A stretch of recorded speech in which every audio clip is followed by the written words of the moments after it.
Assalamualaikum warahmatullahi wabarakatuh.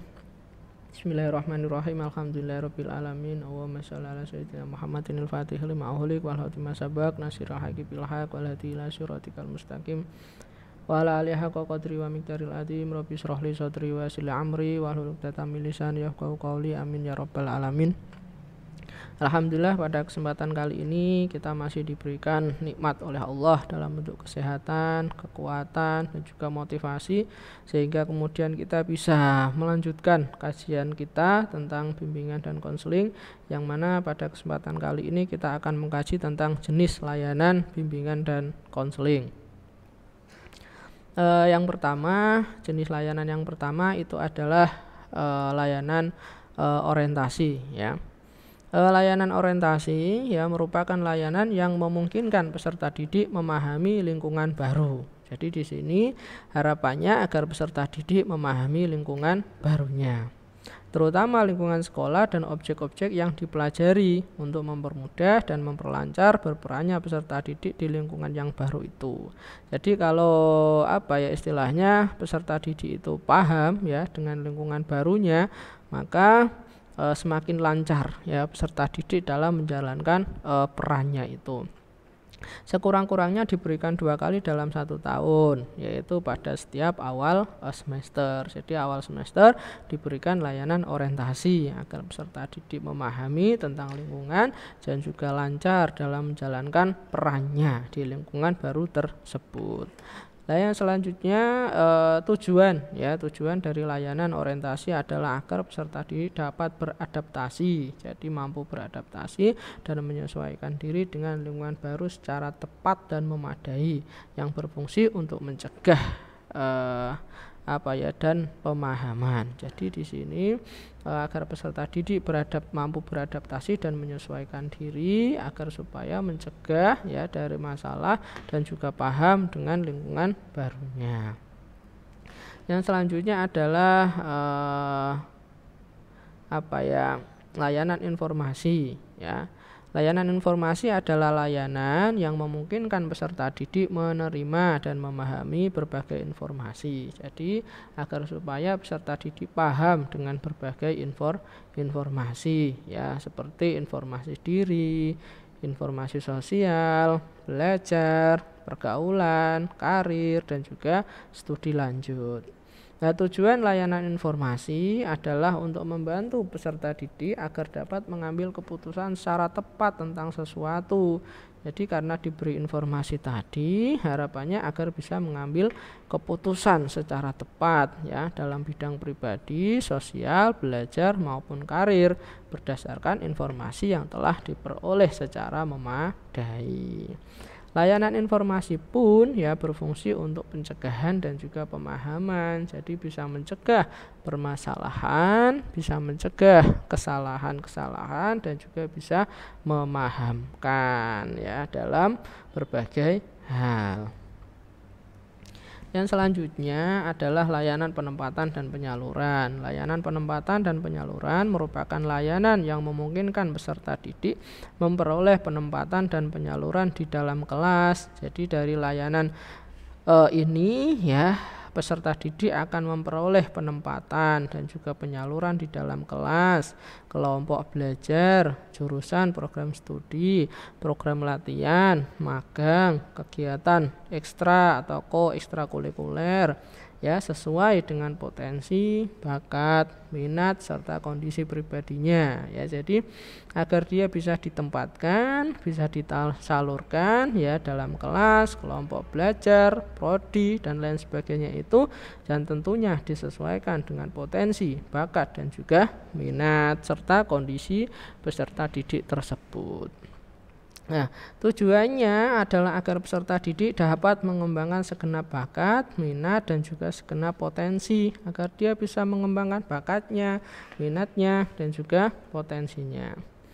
Yang selanjutnya layanan penempatan dan juga penyaluran ini juga berfungsi untuk pengembangan.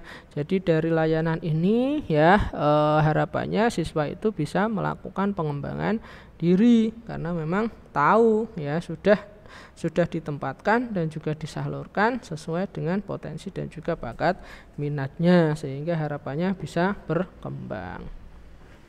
Yang selanjutnya adalah layanan penguasaan konten. Layanan penguasaan konten merupakan layanan yang membantu peserta didik menguasai konten-konten tertentu, ya, terutama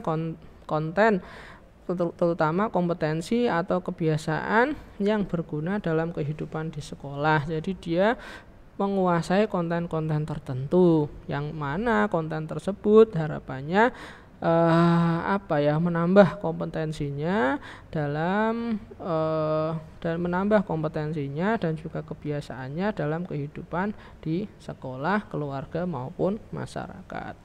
Layanan penguasaan konten di sini yaitu berfungsi dalam hal pengembangan dan juga pencegahan serta pemahaman. Jadi nanti dia bisa berkembang, ya, dari penguasaan konten ini, bisa paham, memperoleh informasi, dan juga bisa mencegah, ya, dari konten-konten yang kemudian dikuasai itu. Yang selanjutnya adalah konseling individual. Konseling individual merupakan layanan yang memungkinkan peserta didik mendapatkan layanan langsung tatap muka.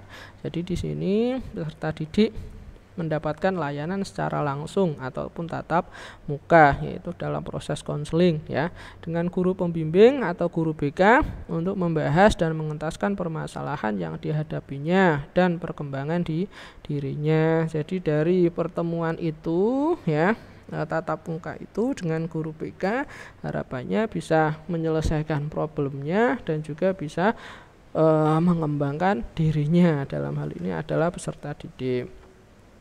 Tujuan layanan konseling individual adalah agar peserta didik dapat mengentaskan masalah yang dihadapinya dan juga mengembangkan dirinya.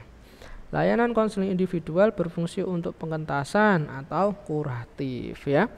Jadi masalah-masalahnya bisa diselesaikan. Di sini adalah pengentasan atau kuratif. Terus layanan bimbingan kelompok.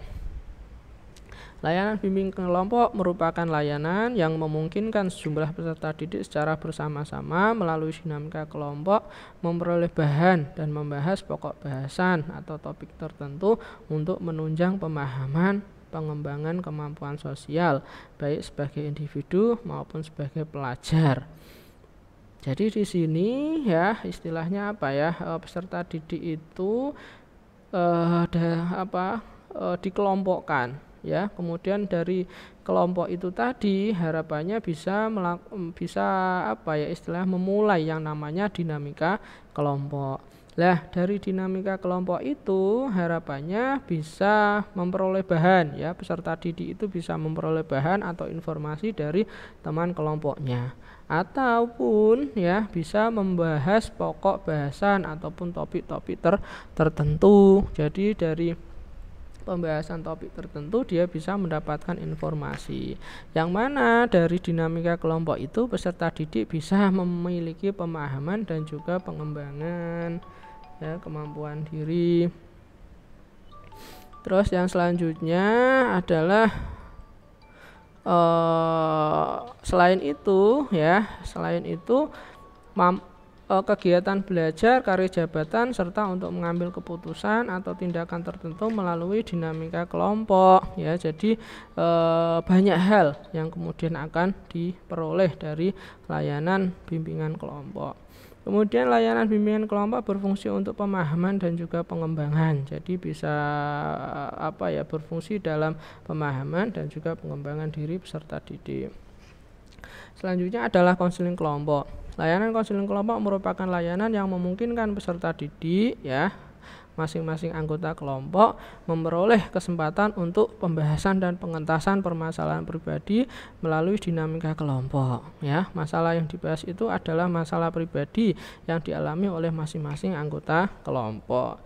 Jadi kalau tadi bimbingan kelompok itu adalah membahas tema-tema tertentu, ya, tapi kalau konseling kelompok ini adalah membahas masalah-masalah yang dialami oleh anggota kelompok. Jadi berbeda, ya, dari bimbingan kelompok, peserta didik bisa memperoleh pemahaman ya tentang tema-tema yang dikaji. Dari layanan konseling kelompok, peserta didik bisa memperoleh pemahaman tentang masalah-masalah yang dialami oleh anggota kelompok. Layanan konseling kelompok berfungsi untuk pengentasan dan juga pengembangan. Jadi bisa mengentaskan bisa karena tadi berbasis masalah, selain itu juga bisa mengembangkan.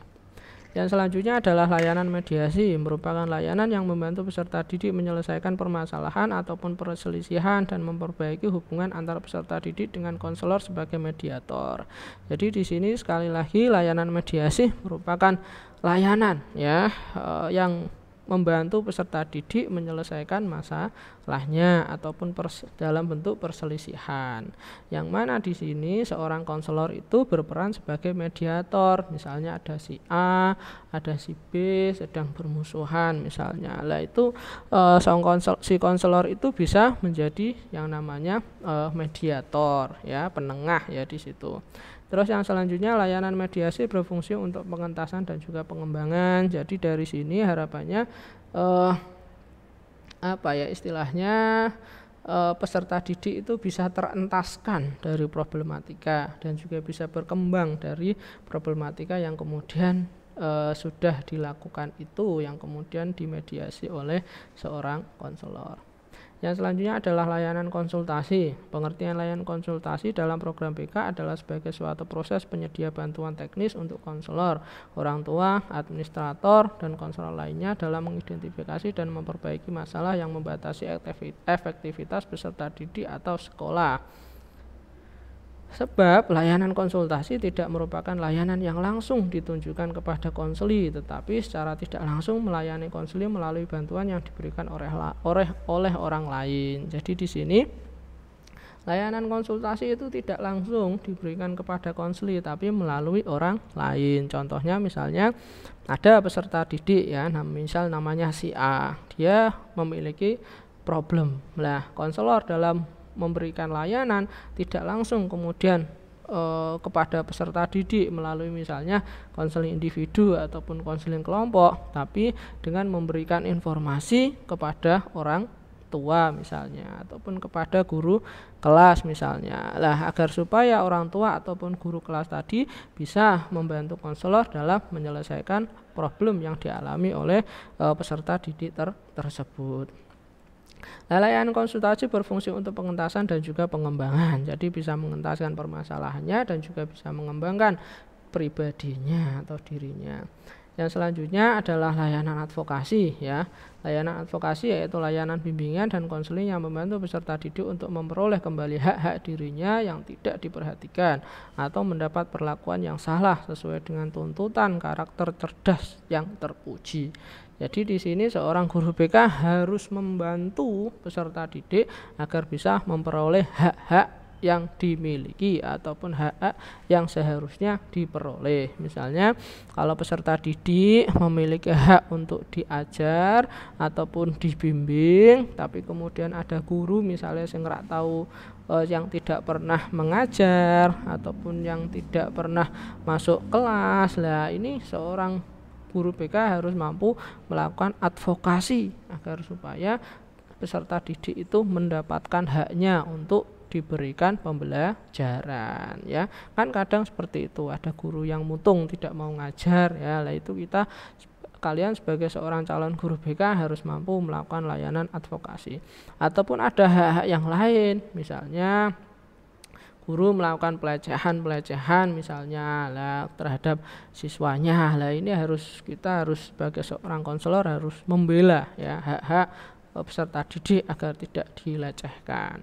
Layanan advokasi berfungsi untuk pengentasan dan juga pengembangan. Jadi bisa mengentaskan problem dan juga bisa mengembangkan peserta didik. Oke, mungkin itu yang bisa saya sampaikan ya, semoga bermanfaat. Terima kasih atas perhatiannya. Dari saya cukup sekian. Assalamualaikum warahmatullahi wabarakatuh.